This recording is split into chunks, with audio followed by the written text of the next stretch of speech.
Okay, this is going to be a review of Ring of Honor's Death Before Dishonor 14 from Las Vegas, Nevada. This is actually a pay-per-view. This is where Adam Cole defeated Jay Lethal to become the two-time Ring of Honor champion. And before watching this show, the one thing that I remember was that this show didn't receive a lot of buzz. There was even some YouTube comments about how come Adam Cole's title win isn't getting any publicity or any buzz, and yeah, it's a shame, and that's the way I found out about it. I didn't see Ring of Honor upload anything on YouTube to hype up this pay-per-view. I think they need to do a much better job of relying on social media and YouTube specifically. I would upload every single video package, because the video packages are pretty decent. I don't think they're that bad. I think they do get you excited for the pay-per-views. I would go back to doing more video wires, just more stuff to hype up the pay-per-view aside from the television tapings. I just don't think a lot of people enjoy watching the television show. I think it's a little bit too tedious for a lot of people. And, you know, I just think they could create more hype and generate more revenue for the pay-per-views if they just, you know, would focus more on doing shorter videos on YouTube to promote the product. But yeah, this was definitely a really good show. I don't think people should sleep on it. I thought the main event was fantastic. So we start off the night with KAMAITACHI, Jay White, Donovan, Dijak, and Lio Rush in a four-corner #1 contenders match for the ROH Television Championship.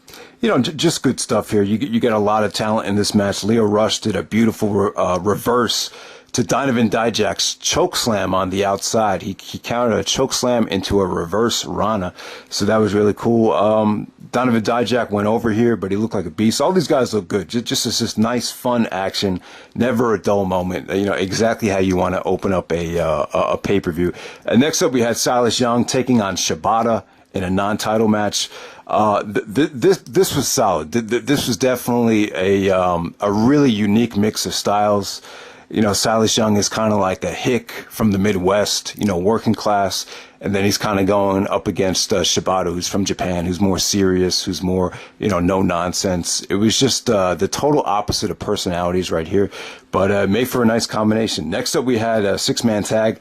This is probably the weakest match of the night. You had the Bullet Club with Takahashi and Guerrillas of Destiny taking on Chaos of RPG Vice and Toru Yano. I haven't seen him since he was in Pro Wrestling Noah.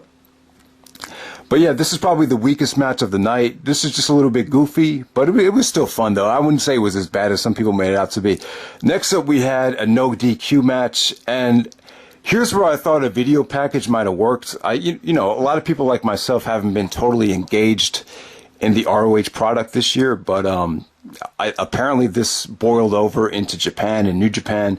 Adam Page, you know, swerved. Jay Briscoe turned on him. I believe Adam Page is now in the Bullet Club. But this is a war. This is probably one of the most violent matches I've ever seen in Ring of Honor. It was just that violent, and it was just that brutal, that risky, that scary. Just to think, if some of these spots just went a little bit awkward or a little bit wrong, we could have experienced some broken necks. We could have experienced someone passing out. Adam Page did suffer a laceration on his knee, which looked really nasty.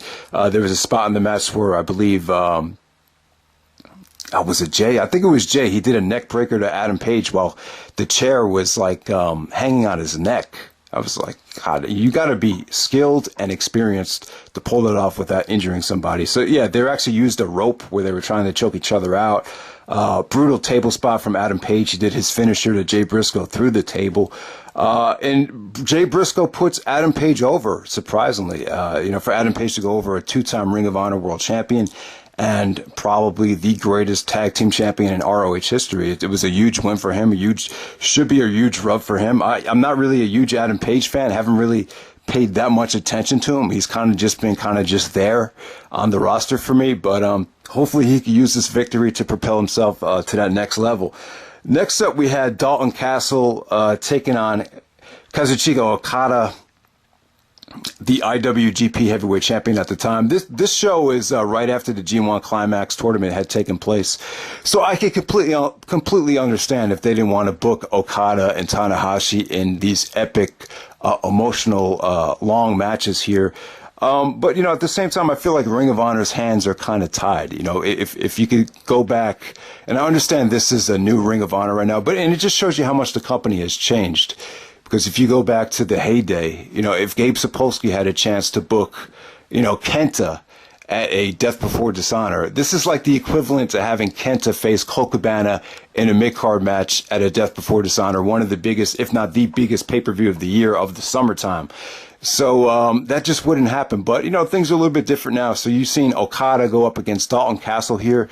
I thought the match was entertaining. This is a good sports entertainment type of match. They did some unique things with the boys where Okada tried to manipulate the boys into helping him out. And, there was a...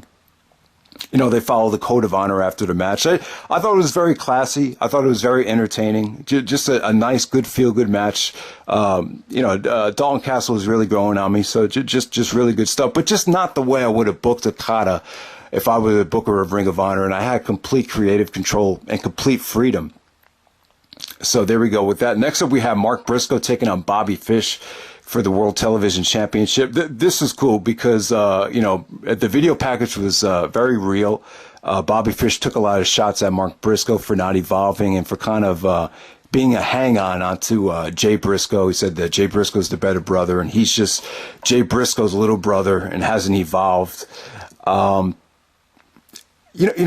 Briscoe, I'm glad that he shaved. He was starting to look like Skinner around Final Battle time. So he's trying to...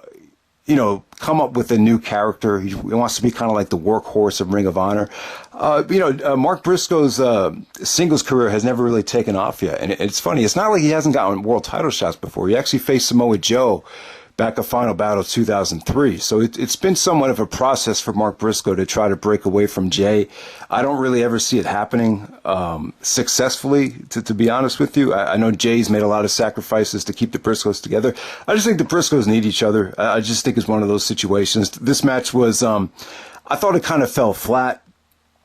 But at the same time, I thought the execution was very good here. I thought they told a great story. I thought Bobby Fish... his technical expertise is quite flawless. I mean, if you're trying to learn how to wrestle, you can learn a lot from this match. But as far as the actual fan engagement, they just weren't that interested. I was disappointed that the fans didn't get behind Mark more than they could. But this is just Bobby Fish putting on a clinic of just slow-paced dissection and technical wrestling right here. So next up, we have the World Tag Team Championship. We have Michael Elgin and Hiroshi Tanahashi teaming up together. Elgin had a great showing in New Japan this summer, I believe. So they put him up with Tanahashi. They take on Evil and Tetsuya Naito and the addiction of Christopher Daniels and Frankie Kazarian. Yeah, I'm not a big fan of these three-way tags. Like I said at the Final Battle review, I just think they feel very rushed. They feel very thrown together. I think there's a lot of political reasons why they booked them. It's probably the only way to get Tanahashi on the show so he doesn't have to do the job. For a Death Before Dishonor, this just isn't the way to go for the tag team titles, in my opinion. But make no mistake about it, the story of this match is Michael Elgin. Elgin's really getting over it. They're calling him Big Mike now. He's definitely lost some weight. His look is improving. I remember when I went to acting class, one of the things that they told you was that you could always work on your look, no matter what. And I think that's what Elgin needs to do to really, connect himself with the fans a little bit more. And it's definitely, you could definitely see him turning the corner a little bit. A finish was quite innovative here. I really love the way Daniels got that pinfall. I've never really seen anything like it. He was able to pin Tanahashi and Evil at the same time, but officially Evil's shoulders were pinned to the mat. So the Addiction retained the tag team titles as they head into All-Star Extravaganza 8. And next up for the Ring of Honor World title, we have Adam Cole challenging Jay Lethal. Really interesting here. I've never seen this happen in a really long time, where a world champion actually turns babyface during the reign. Usually it's the opposite, like a Macho Man or a Nigel McGuinness title reign, where the guy wins it as a babyface, and then as the reign progresses, he turns heel. Here it's the opposite. Lethal was already the champion for a whole year, and he ended up turning babyface during the actual title reign. Adam Cole, part of the Bullet Club, that he shaved, Jay Briscoe's cornrows off his head. So this was really emotional. This really looked like it. The feud was really escalated. The feud seemed like it was there was a lot of tension. a lot of animosity in this feud. Kevin Kelly even billed this as the most heated feud in Ring of Honor history, or the most heated world title match in Ring of Honor history. But you really wouldn't know it unless you were watching the television show. And yeah, I mean, what can I say about the match? It was excellent. I thought it was superb. I thought this was definitely one of the better Ring of Honor world title changes that I've seen. I thought it was that good. Adam Cole becomes a 2-time Ring of Honor world champion. You're watching the match, I was kind of like, wow, I thought Lethal was supposed to win this match because he kicked out of... Now, as far as near falls go, if you like near falls, if you like crowd going crazy for near falls, this definitely delivered. I really thought Cole showed a huge sense of urgency to win this match. He did it without the help of the Bullet Club. But it was just I hate to sound redundant, but it was just great back and forth, great near falls, great execution of finishers, just relentless will to kick out of everything to win retain or win this world title match. I just thought it was great stuff. Lethal goes down. But I thought Lethal was... I haven't seen everything, but I will say I think Lethal's probably been the best Ring of Honor world champion since Kevin Steen, at least. So that's, I think that's saying a lot. So so after this match is over, Kyle O'Reilly comes out, attacks Adam Cole to set up the final battle match. I've said it before, I've kind of had my fill of O'Reilly and Cole going at it, but they never really had this stage before that they're going to have a final battle. So I'm just interested to see how it will go. I'm not a huge fan of O'Reilly on the mic as a babyface, so I really don't have a lot of confidence in him. But at the same time, when people used to say the same thing about Bryan Danielson and Roderick Strong before you put the title on them, and they were, especially Bryan Danielson, he was able to prove people wrong and really show and became the greatest Ring of Honor champion of all time. So it would be a process if O'Reilly did become the Ring of Honor world champion. I think it's kind of a risk. I don't think it's going to happen, though. It seems like this is like a new, just a new version of Adam Cole. It seems like the first Ring of Honor world title reign was just, a learning experience. But it seems like for this second Ring of Honor world title reign, I think Cole is ready now.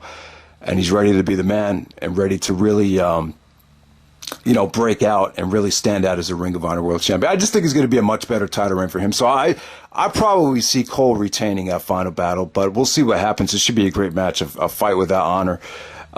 So there we go with that. So Death Before Dishonor 14, I thought this was a good show. Great main event, solid undercard, kind of a weird card for a Death Before Dishonor, but it was still really, really good.